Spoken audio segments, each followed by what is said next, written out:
I started this series with a crazy idea that conflict doesn't exist, and I used a metaphor of a shadow.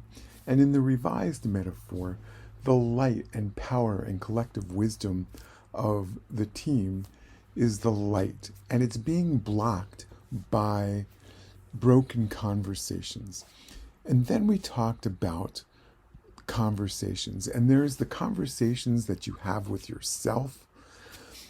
There are assessments that you make about your world and have these internal conversations that can, in and of themselves, create conflict. There's the I'm right, you're wrong conversations that can lead to conflict.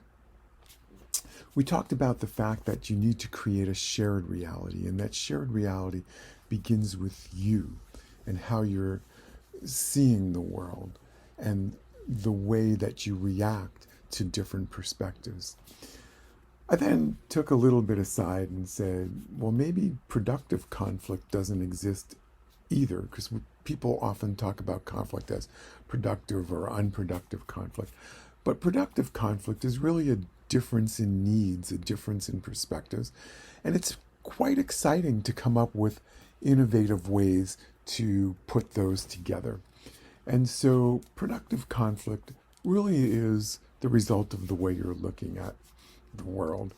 I talked about the need to have a conversation to create a shared reality, and that when you don't have a shared reality, it leads to conflict.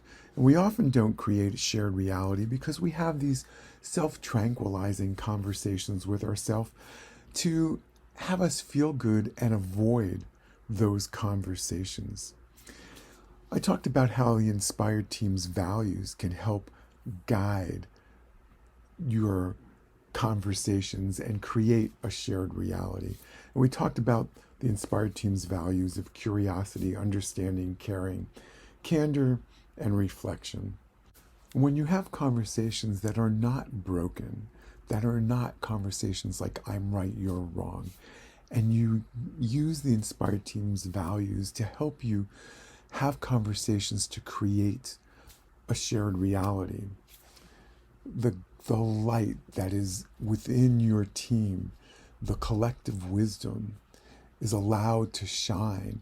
The block is removed. The shadow, the conflict goes away. I would love to hear your thoughts and comments on this whole series and whether you think I am crazy, conflict doesn't exist, or maybe there's something to that way of looking at things. And that what the reality really is that conflict is a result of broken conversations.